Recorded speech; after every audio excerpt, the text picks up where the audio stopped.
Hello dears, അഖില miss ആണ്. അപ്പോൾ ഇതാ നമ്മുടെ 7th ക്ലാസ് ഒക്കെ കഴിഞ്ഞിട്ട് നമ്മളിതാ 8th കടന്നിരിക്കുകയാണ് അല്ലേ.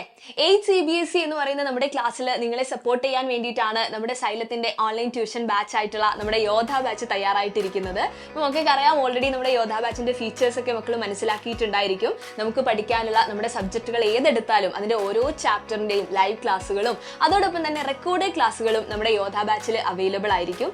അതോടൊപ്പം തന്നെ ഓരോ ക്ലാസ് കഴിയുന്നതിനനുസരിച്ചും മക്കൾക്ക് ഉണ്ടാവുന്ന ഡൗട്ട് ക്ലാരിഫൈ ചെയ്യാനുള്ള ഓപ്പർച്യൂണിറ്റീസ് നമ്മുടെ യോധ ബാച്ചിൽ ഉണ്ടായിരിക്കും.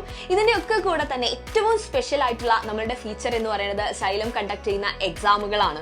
നമുക്കറിയാം, നമ്മുടെ ഏത് സബ്ജക്ട് എടുത്ത് നോക്കിക്കഴിഞ്ഞാലും അതിനകത്ത് ഓരോ ചാപ്റ്റർ കഴിയുന്നതിനനുസരിച്ച് നമ്മൾ യൂണിറ്റ് ടെസ്റ്റുകൾ കണ്ടക്ട് ചെയ്യുന്നുണ്ട്.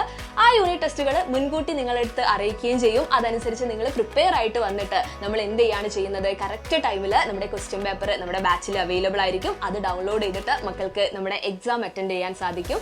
അങ്ങനെ നിങ്ങൾ എക്സാം ഒക്കെ കറക്റ്റ് ടൈമിൽ തന്നെ അറ്റൻഡ് ചെയ്ത് കഴിഞ്ഞാൽ അതേ ദിവസം ഈവനിങ് നമ്മുടെ ആൻസർ കീ ഡിസ്കഷൻ ഉണ്ടായിരിക്കും. അതും ലൈവ് ആയിട്ടായിരിക്കും നമ്മൾ കണ്ടക്ട് ചെയ്യുന്നുണ്ടായിരിക്കാം. അതോടുകൂടി കൃത്യമായിട്ട് നിങ്ങൾ എത്രത്തോളം നന്നായിട്ട് എക്സാമുകൾ അറ്റൻഡ് ചെയ്തിട്ടുണ്ട്, അതുപോലെ തന്നെ എവിടെയാണ് തെറ്റ് പറ്റിയിട്ടുള്ളത്, ഇനി ഏത് രീതിയിൽ അത് നമ്മൾ കറക്റ്റ് ചെയ്യണം എന്നൊക്കെയുള്ളത് കൃത്യമായിട്ട് മനസ്സിലാക്കാൻ ഈ ഒരു ആൻസർ കീ ഡിസ്കഷനിലൂടെ നമുക്ക് സാധിക്കുന്നുണ്ട്. ഇതിപ്പോൾ പറഞ്ഞത് നമ്മുടെ ചാപ്റ്റർ വൈസ് എക്സാമിന്റെ കാര്യമാണെങ്കിൽ, ഇതല്ലാതെ തന്നെ ഏറ്റവും സ്പെഷ്യൽ ആയിട്ട് നമ്മൾ പറയേണ്ടത് നമ്മുടെ മൊഡ്യൂൾ എക്സാമിനെ പറ്റിയാണ്. അതായത് 3ഉം 4ഉം ചാപ്റ്റേഴ്സ് ഒരുമിച്ചെടുത്തിട്ട് ആ ചാപ്റ്റേഴ്സ് ഇൻക്ലൂഡ് ചെയ്തിട്ടുള്ള എക്സാമുകളാണ് നമ്മുടെ മൊഡ്യൂൾ എക്സാംസ് എന്ന് പറയുന്നത്. അവിടെ കൃത്യമായിട്ട് നമ്മൾ എന്ത് ചെയ്യുന്നുണ്ട്, നമ്മുടെ CBSE എക്സാം പാറ്റേൺ എങ്ങനെയാണോ അതേ രീതിയിൽ ക്വസ്റ്റ്യൻ പേപ്പറാണ് നമ്മൾ പ്രിപ്പയർ ചെയ്യുന്നത്. ആ ക്വസ്റ്റ്യൻ പേപ്പർ വെച്ചിട്ടാണ് നേരത്തെ പറഞ്ഞ രീതിയിൽ തന്നെ മക്കൾ എക്സാം അറ്റൻഡ് ചെയ്യുന്നത്. അത് കഴിഞ്ഞിട്ട് നമുക്ക് ആൻസർ കീ ഡിസ്കഷൻസ് ഉണ്ടായിരിക്കും. ഇനി ഇതിന്റെ ഒക്കെ കൂടെ തന്നെ നമ്മൾക്കറിയാം, നമ്മുടെ ആനുവൽ എക്സാം ആണ് നമ്മൾ എല്ലാവരും എന്ത് ചെയ്യുന്നത്, നമ്മൾ തയ്യാറെടുത്തോണ്ടിരിക്കുന്നത് അല്ലെ. അപ്പൊ ആ ആനുവൽ എക്സാമിന് മുന്നോടിയായിട്ട് ഒരു മോഡൽ എക്സാമിനേഷൻ, അതായത് ഓരോ സബ്ജക്റ്റിലെയും മുഴുവൻ ചാപ്റ്റേഴ്സും ഇൻക്ലൂഡ് ചെയ്തുകൊണ്ട് കൃത്യമായിട്ടുള്ള പാറ്റേണിലുള്ള നമ്മുടെ മോഡൽ എക്സാമിനേഷൻ നമ്മൾ കണ്ടക്ട് ചെയ്യുന്നുണ്ട്. ആ മോഡൽ എക്സാമും ഈ പറഞ്ഞ രീതിയിൽ തന്നെ മക്കൾ അറ്റൻഡ് ചെയ്യുന്നു. അതിനും നമ്മൾ ആൻസർ കീ ഡിസ്കഷൻ വെക്കുന്നുണ്ട്.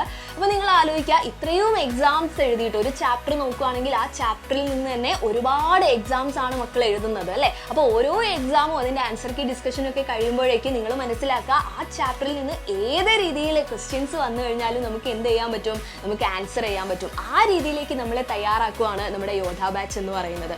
അപ്പോൾ ഇതുവരെയും ഇത്രയും സ്പെഷ്യൽ ആയിട്ടുള്ള നമ്മുടെ യോധ ബാച്ചിൽ മക്കൾ അഡ്മിഷൻ എടുത്തിട്ടില്ലെങ്കിൽ ദാ ഈ കാണുന്ന നമ്പറിൽ ഒന്ന് കോൺടാക്ട് ചെയ്തിട്ട് നമ്മുടെ യോധ ബാച്ചിൽ അഡ്മിഷൻ എടുക്കുക. അടിപൊളിയായിട്ട് ക്ലാസ് 8 CBSE നമുക്ക് സെറ്റ് ആയിട്ട് പഠിച്ചെടുക്കണം. അപ്പോൾ നമ്മുടെ യോധ ബാച്ചിൽ കാണാം. ബൈ.